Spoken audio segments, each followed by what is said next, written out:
आज हम बनाने वाले हैं पितृ तर्पण की खास शुद्ध सात्विक थाली, वो भी बिना लहसुन प्याज के। इसमें वह सारी चीज़ें बनाएंगे जो स्पेशली पितृ तर्पण के लिए बनाई जाती हैं, और वो इतनी स्वादिष्ट बनेगी कि पितृ तो हमारे खुश होंगे ही, साथ ही घर वालों को भी इतनी ज़्यादा स्वादिष्ट लगेगी कि उंगलियां भी चाट जाएंगे। कुछ ऐसी बात आज के व्लॉग में ऐसी बातें बताने वाली हूँ जिसको जानने के बाद आपको शायद ये ज़रूर लगेगा कि ये बातें जो है आपको पहले जान लेनी थी। तो आज के व्लॉग में बहुत सारी चीज़ें आपके साथ शेयर करूँगी, और जो सारी रेसिपी बनाएंगे एकदम नए नए तरीके से और बहुत ही बढ़िया स्वादिष्ट तरीके से बनाएंगे। तो सबसे पहले हम बनाएंगे भोग की खीर। तो यहाँ पे मैंने 1.5 लीटर जितना फुल फैट वाला दूध चढ़ा दिया है गर्म होने के लिए। और ये है चावल जिसको मैंने अर्ली मॉर्निंग भिगो दिया था। आधा कटोरी चावल है, अच्छे से धो करके भिगोए थे ताकि अच्छे से फूल जाए, जिससे खीर बहुत अच्छी बनती है। जब भी चावल बनाएं तो उसमें भीगे हुए चावल डालें, जिससे खीर एकदम बढ़िया एकदम गाढ़ी बनती है। तो दूध को हमने बॉईल करने के लिए रखा था। जब दूध अच्छे से गर्म हो जाए तो मैं क्या करूँगी ना, इसमें 1 बड़ा चम्मच दूध लिया है मैंने कटोरी में। इसमें हम है ना केसर के धागे भिगो कर के रखेंगे, क्योंकि जो खीर होती है बिना केसर के धागे से एकदम अधूरी होती है। बिना केसर से तो केसर से बहुत अच्छा फ्लेवर, बहुत ही सुंदर कलर आता है।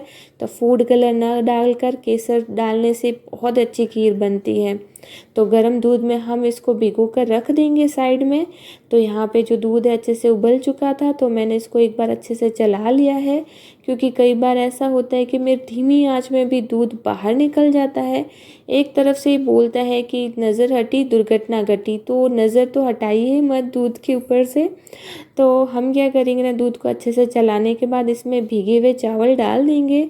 जैसे ही दूध में अच्छा सा बॉईल आता है तो चावल डाल दीजिएगा, और चावल डालने के बाद 1 मिनट तक एक बार अच्छे से चला लेंगे, क्योंकि कच्चे चावल जो होते हैं ना तले पे बैठ जाते हैं, चिपक जाते हैं, तो हमें ध्यान रखना पड़ेगा। और साइड में बाकी की रेसिपीज़ भी बनाएंगे। तो सारा ही खाना हम सिर्फ 50 मिनट के अंदर आज तैयार करने वाले हैं, और 1-2 जनों के लिए नहीं, कम से कम 5 से 6 जनों के लिए यह है। तो इसके साथ ही मैंने सुबह मॉर्निंग में भिगोए थे ये राजमा। 1 कटोरी राजमा है, छोटे वाले हैं, लेकिन भीगने के बाद ये भी डबल हो चुके हैं फूल करके, और एकदम सॉफ्ट हो चुके हैं। तो जब भी आप बनाएं उससे पहले काफ़ी टाइम, मतलब 2-3 घंटे पहले इसको भिगो दें, जिससे अच्छे से सॉफ्ट हो जाते हैं, और इससे सब्ज़ी बहुत अच्छी बनती है। जब भी कोई चीज़ें बनाएं तो इनको भिगोने से ये जो है इसका जो है क्या बोलते हैं, टाइमिंग कम हो जाता है। कम टाइम में बहुत अच्छे से बन के तैयार हो जाती है सारी चीज़ें। तो साथ ही हमने 8 से 10 जितनी इमली भिगोई थी, वो भी अच्छे से आटे के जैसे सॉफ्ट हो चुकी है। तो इसको भी हम मसल के क्या करेंगे ना, इसका पल्प निकाल देंगे। तो आज जो हम सब्जी बनाने वाले हैं इसमें लहसुन प्याज तो बिल्कुल भी यूज़ नहीं करेंगे, साथ ही साथ हरी मिर्ची भी नहीं यूज़ करेंगे। बिल्कुल शुद्ध और सात्विक तरीके से हम बनाएंगे आज की पितृतर्पण थाली। तो यहाँ पे हमने इमली के पल्प को अच्छे से निचोड़ करके इसका सारा रस निकाल दिया था, और यहाँ पे जो खीर है बीच बीच में हम चलाते रहेंगे ताकि ये लगे नहीं। और जो इसकी जो पकी हुई जो मलाई ऊपर आएगी उसको भी हम बीच में लेते रहेंगे ताकि साइड में नहीं चिपके, और हमारी जो खीर है एकदम गाढ़ी और मलाईदार बने। तो हम धीरे धीरे पकाते हुए बिल्कुल बीच बीच में चलाते रहेंगे। और यहाँ पे जैसे ही मैं कुकर लेने लगी तो आज तो बस मेरा कुकर हाथ से छूटने ही वाला था, तो इतने ही में मेरे हंसी छूट पड़ी। तो भगवान ने बचा लिया कुकर छूटते हुए। तो यहाँ पे हमने राजमा पानी के साथ ही डाल दिया है, क्योंकि राजमा भी अच्छे से धुला हुआ था। और अब इसके अंदर डाले हैं 3 बड़े आलू, और इसमें पानी इतना डालेंगे कि अच्छे से ऊपर तक रह जाए। अब इसके साथ ही कुछ खड़े मसाले डालेंगे, जिसमें डालेंगे 1 बड़ा दालचीनी का टुकड़ा, साथ ही डालेंगे 1 बड़ी इलायची। इससे जो आलू और राजमा बनेंगे ना वो एकदम स्वादिष्ट बनेंगे, क्योंकि हम इसके अंदर और कुछ भी नहीं डालेंगे ना। तो बस ये 2 चीज़ों से ही बहुत ही ज़्यादा स्वादिष्ट बन के तैयार होंगे। साथ ही डालेंगे आधा चम्मच नमक और 1-2 पिंच जितना हल्दी। ये मसाले उबलते समय डालने से जो भी चीज़ें आप बनाओगे ना, उबालोगे ना, तो उसमें बहुत अच्छा स्वाद बैठता है, और जब इसको पकाते हैं तो और भी ज़्यादा स्वादिष्ट बन के तैयार होती है। तो ढक्कन लगा करके हमने इसको दूसरी साइड पकने के लिए छोड़ दिया। 4 से 5 सीटी आने तक हमें इसके पकाना है इसको, क्योंकि जो आलू है इसीलिए हमने बड़े रखे हैं ताकि राजमा अच्छे से सॉफ्ट हो जाए। तो 4 से 5 सीटी तक ये जो है राजमा अच्छे से सॉफ्ट हो जाएगा। और यहाँ पे जो खीर है अच्छे से पक चुकी थी, एकदम धीमी आंच में हम बीच में चलाते चलाते हुए पका रहे हैं। और यहाँ पे आप देख सकते हो चावल एकदम फूल गए हैं। तो बस उस टाइम आप डाल दीजिए इसके अंदर चीनी। चीनी आप जब पूरी खीर पके तभी डालिएगा, ताकि क्या होता है ना, जो क्रीम है ना अच्छी बनती है और जल्दी से जल्दी इसका जो दूध है गाढ़ा होता है। तो जब अच्छे से चावल पक जाए तो हमने यहाँ पे डाली है 4 छोटे चम्मच भर के चीनी। और साथ ही इसका एकदम जो खास फ्रेंड बोल सकते हैं, बेस्ट फ्रेंड यानी कि इलायची, वो डालेंगे। और आज ये खड़ी इलायची मैं डाल रही हूँ। खड़ी इलायची मतलब हम इसको कूटेंगे नहीं, बस इसको थोड़ा सा इस तरह से खोल के डाल देंगे। इससे इसका स्वाद बढ़ जाता है और बहुत ही अच्छी खुशबू के साथ ये बन के तैयार होती है। तो 2-3 जितनी मैंने इलायची डाली है, अच्छे से इसको खुरचन से मतलब खुरच दिया है साइड वाली क्रीम। और जो 1.5 लीटर दूध था वो पक कर के 1 लीटर हो चुका है। और यहाँ पे जो हमारा केसर का दूध था वो भी अच्छे से तैयार हो चुका है, एकदम केसरिया कलर आ चुका है। और ये डाल देंगे इसके अंदर। तो जैसा कि बोलते हैं ना कि स्त्री गहनों के बिना अधूरी होती है, वैसे ही जो हमारी खीर है ना वो केसर के बिना अधूरी है। तो केसर डालने से इसका बहुत ही सुंदर एकदम क्रीमी कलर आ जाता है।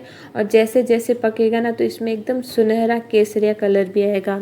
तो जैसा कि मैं बता रही हूँ, सारी चीज़ें मैं कुछ यूनिक तरीके से बना रही हूँ। तो खीर में अक्सर आपने देखा होगा काजू और पिस्ते डाले जाते हैं, लेकिन आज हम बनाने वाले हैं बादाम वाली खीर। बादाम से भी बहुत अच्छी लगती है और साथ ही दिखने में भी बहुत बढ़िया लगती है। तो यहाँ पे जो सीटी थी वो 4 से 5 आ गई थी, तो मैंने गैस की फ्लेम को बंद कर दिया। और यहाँ पे काजू हमने मुट्ठी भर के काटे थे और वो भी मैंने 2 टुकड़ों में काटे हैं, जिससे अट्रैक्ट ज़्यादा अच्छा आएगा। तो यहाँ पे आप चाहें तो इसकी कतरन भी डाल सकते हो। और यहाँ पे है ना जो हमारी खीर अच्छे से पक चुकी थी, तो जब 4-5 मिनट बच जाए उस टाइम हम ये जो पिस्ता वगैरह जो भी ड्राई फ्रूट डालना चाहे डाल दीजिए। मैंने बादाम डाले हैं, इसको अच्छे से पका लिया और अब हम इसको रख देंगे। तो यहाँ पे खीर जितनी ठंडी होगी उतनी ही ये गाढ़ी होगी। तो काफ़ी हद तक ये गाढ़ी हो गई थी, तो मैंने इसको नीचे उतार दिया है। और यहाँ पे हमारी पितृ तर्पण की फर्स्ट जो मिठाई है, जिसको फर्स्ट भोग कहते हैं, वो बन के तैयार हो चुका है। अब हम बनाएंगे हलवा। तो यहाँ पे जो कुकर था मैंने साइड में रख लिया। एक साइड मैंने रखी है कढ़ाई और दूसरे साइड रखा है सॉस पैन, जिसमें मैं डालूंगी पानी। तो हलवे के लिए गर्म पानी यूज़ किया जाता है, तो 2 से 3 गिलास भर के पानी डाल देंगे। और जो हलवा बनाएंगे वो भी आज मैं एकदम यूनिक तरीके से, नए तरीके से बनाने वाली हूँ। और जो हमारे यहाँ वैसे भी सारी जो भगवान के भोग हो गए या फिर देवी देवताओं को जो भी चीज़ें बनाई जाती है वो एकदम शुद्ध और घर की चीज़ों से बनाई जाती है। तो मैंने खीर भी एकदम गाय के शुद्ध देसी दूध से बनाई है। और ये जो हलवा है ये भी गाय के शुद्ध घी से ही बनेगा। तो 1 से 1.5 बड़ा चम्मच मैंने देसी घी डाला है। और यहाँ पे मैंने लिया है मोटा आटा, जिसे हम जो दलिया वगैरह पीसते हैं, जो छन्ने के बाद बच जाता है ना, कुछ सूजी जैसा दिखता है मोटा मोटा, बस वही आटा मैंने लिया है। ये 1 कप भर के लिया है। और इससे जो हलवा है बहुत ज़्यादा बढ़िया बनता है, दानेदार बनता है, टेक्सचर में भी अच्छा लगता है और खाने में भी बहुत ही बढ़िया लगता है। तो इसको धीमी आंच में हम बिल्कुल अच्छे से चलाते हुए एकदम सुनहरा होने तक भून लेंगे। तो ये हलवे की खास बात ये है कि एक तो स्वादिष्ट तो बनता ही है, दिखने में भी बढ़िया लगता है, और साथ ही जो बिगिनर्स होते हैं जिसने कभी हलवा नहीं भी बनाया ना, उसके भी परफेक्ट बन जाता है, क्योंकि मोटा आटा है, इसमें कोई भी लम्स नहीं रहती है। तो आप ट्राई कीजिएगा ना कि अगर फर्स्ट टाइम भी बना रहे हो ना तो इस टाइप से बनाइएगा, बहुत अच्छा बनेगा आपके भी। तो यहाँ पे जैसे ही जो है आटा ब्राउन होता है तो हम इसके अंदर उबला हुआ पानी डाल देंगे।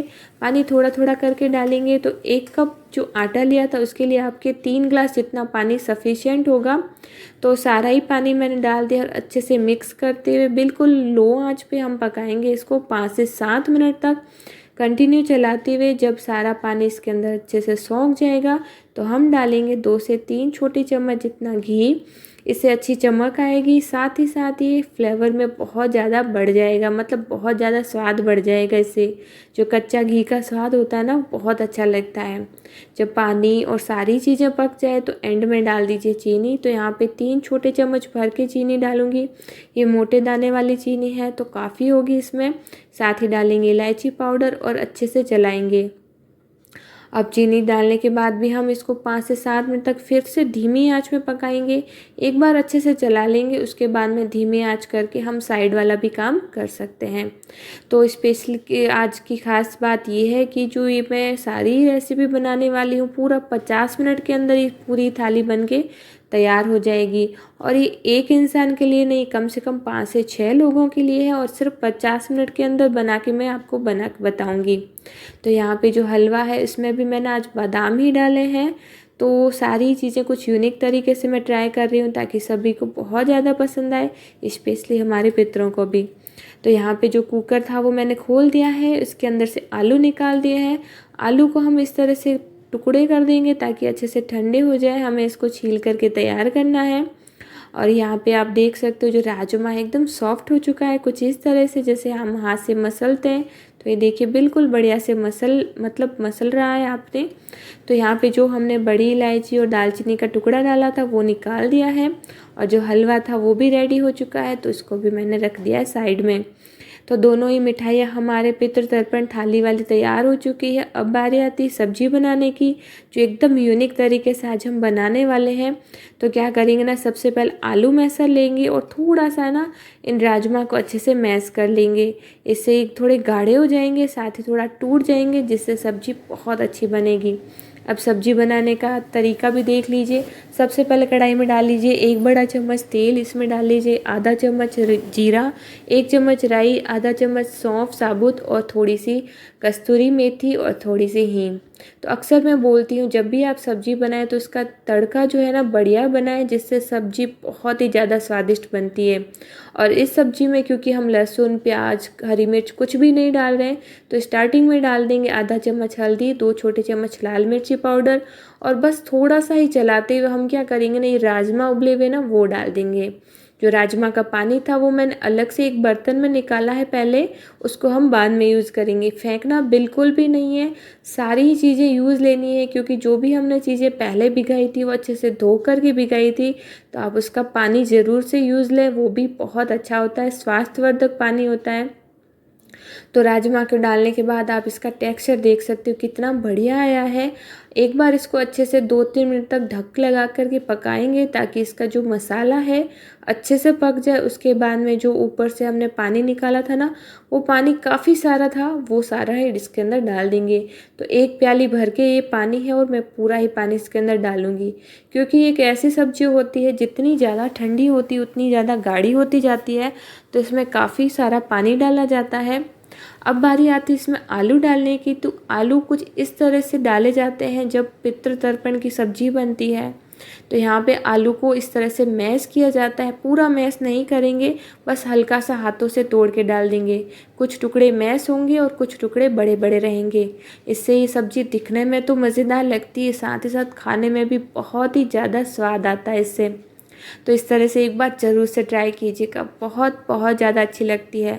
सिंपली हमेशा तो आलू की सब्ज़ी बनाते ही हैं, एक बार मेरी तरह से ये वाली सब्ज़ी इस बार ज़रूर से ट्राई कीजिएगा, क्योंकि रहता है 15 दिन तक श्राद्ध का जो है दिन। तो आप कभी भी जब भी आपको टाइम मिले तो ये सब्ज़ी एक बार ज़रूर से ट्राई कीजिएगा, बहुत बहुत ज़्यादा स्वादिष्ट बनती है। सारा पानी को हमने अच्छे से मिला लिया है। तो अब हम इसके अंदर डालेंगे आधा चम्मच नमक, 1 चम्मच धनिया पाउडर, अच्छे से मिला लेंगे। सारी चीज़ों को अच्छे से मिलाने के बाद अब इसको ढक करके पकाएंगे 5 से 7 मिनट तक, बिल्कुल लो फ्लेम पे। और एंड में हम डाल देंगे इसके अंदर इमली वाला पानी।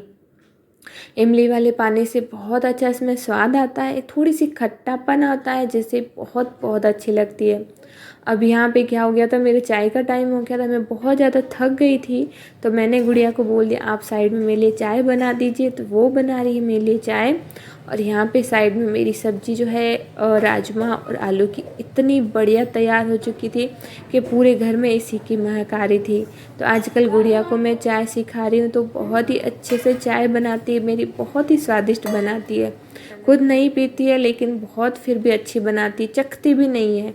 तो यहाँ पे मेरी जो चाय भी बन के रेडी हो गई है, और ये गर्मा गर्म बहुत ही स्वादिष्ट वाली सब्ज़ी भी बन के रेडी हो चुकी है। मैंने इसमें कुछ पुदीने की पत्तियाँ डाली है, अब बारी आती है पूरियाँ बनाने की। तो मैंने चाय पी ली थी जो गुड़िया ने बनाई थी। उसके बाद मैं आटा लगा रही हूँ, तो गेहूं का आटा लिया, उसमें डाला आधा चम्मच नमक। और क्योंकि सारी चीज़ें स्पेशल है तो हम पूरियाँ भी स्पेशल बनाएंगे। तो इसमें डाला मैंने आधा चम्मच ही कलौंजी, आधा चम्मच ही अजवाइन डाला है। साथ ही डालेंगे 2 से 3 छोटे चम्मच जितना तेल।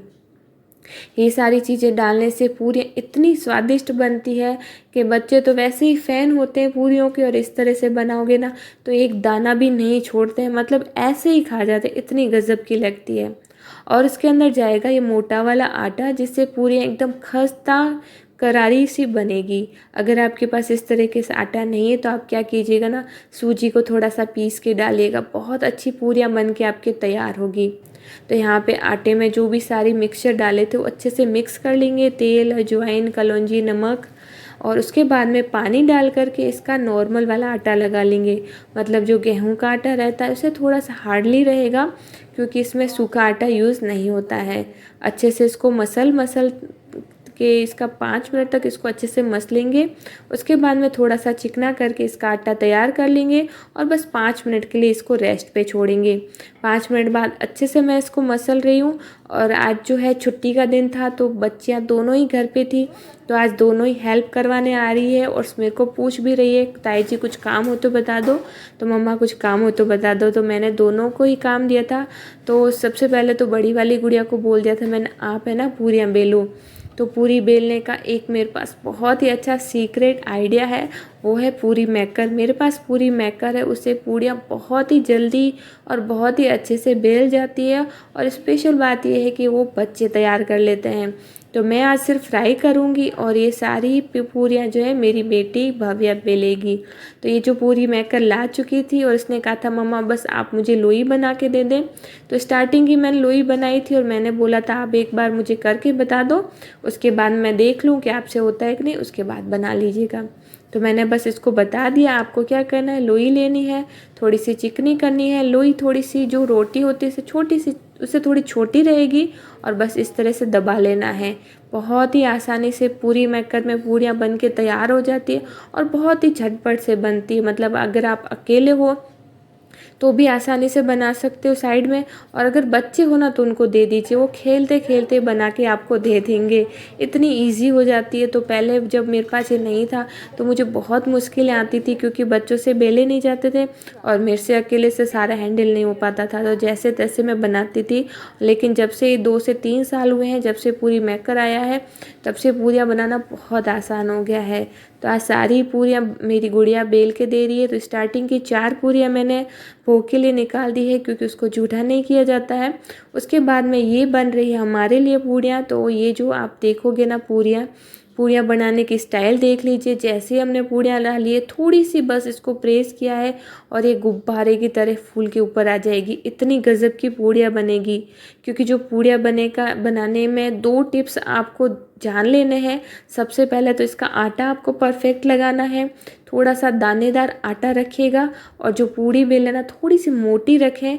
जैसे ये थोड़ी मोटी होगी, मतलब जो इसकी मोटाई होती है, तो ये अच्छे से फूलती है, गुब्बारे की तरह फूलती है, एकदम कचौरी की तरह फूलती है, बहुत ही खस्ता, बहुत ही बढ़िया बन के तैयार होती है। बस इतना ही ध्यान रखना है आपको। और तेल है ना वो एकदम हाई रखना है, जैसे ही पूरी अंदर जाए ना वो फूल फूल के ऊपर आ जाए, ऐसा तेल गरम रखना है। और पूरी डालने के बाद एक बार आप मीडियम कर दें। बस क्या है, बस सारी पूरी आपके गुब्बारे की तरह एकदम बढ़िया सी बन के तैयार हो जाएगी। जैसे मेरे आप देख रहे हो, लाइव देख रहे हो कितनी गजब की पूरियाँ बन रही है। और ख़ास बात यह है कि मैंने आज परात भर के थाली मतलब बनाई है ना पूरियाँ, तो आप मानोगी नहीं, सिर्फ 2 या 3 पूरियाँ होंगी जो अच्छे से नहीं फूली है, बाकी सारी पूरियाँ गुब्बारे की तरह फूली हैं। तो यहाँ पे पूरियाँ डालने के बाद भी आपको एक और टिप्स जान लेना है कि जब भी पूरियाँ डालें तो एक के ऊपर एक ना डालें। इससे जो है तेल भी बहुत रिलीज़ होता है, साथ ही जो पूरियाँ पिचक जाती है। तो आप क्या कीजिएगा ना, पूड़ियाँ डालने के बाद इस तरह से किनारों पे रखते जाएं, जिससे क्या होगा, किनारे वाली ठंडी होती जाएगी और अच्छे से फूली फूली रहेगी जैसा कि मैं डाल रही हूँ। और अच्छे से इसका तेल अच्छे से निकालें, इसको ड्रेन करें, उसके बाद ही इसको यूज करें। तेल कम से कम लें। तो मैं जब भी पूरियाँ वगैरह बनाती हूँ तो 1 से 2 टिश्यू में इसको चेंज करती हूँ, जिससे पूरियों में बिल्कुल भी तेल नहीं रहता, एकदम बढ़िया वाली पूरियाँ बनती है।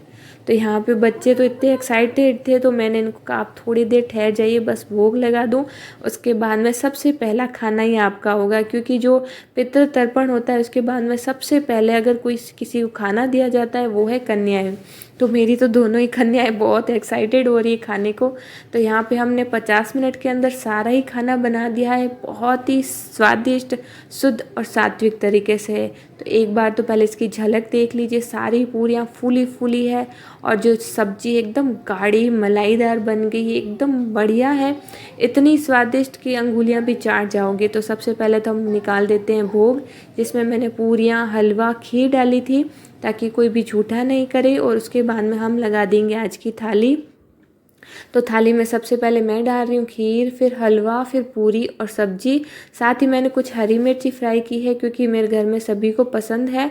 तो नमक मिर्ची वाली ये बिल्कुल ऑप्शनल है, मैंने ऐसे ही 2 से 4 मैंने लास्ट में फ्राई कर ली थी, तेल गर्म था, बिल्कुल कोई ज़रूरी नहीं है। जो इम्पोर्टेंट रेसिपी है वो हमने बना दी, जिसमें खीर, पूरी, सब्जी और हलवा आया है। तो सारी चीज़ें बहुत ही स्वादिष्ट है, इतनी गजब की बनी थी कि बच्चे तो 2 दिन तक यही सब्जी मांग रहे थे। मैंने तो बहुत मुश्किल से मना किया, मैंने कहा नहीं बेटा अब आप बाहर बाहर ना खाएं क्योंकि पेट दर्द करेगा। फिर भी मान नहीं रहे थे, इतनी स्वादिष्ट बनी थी।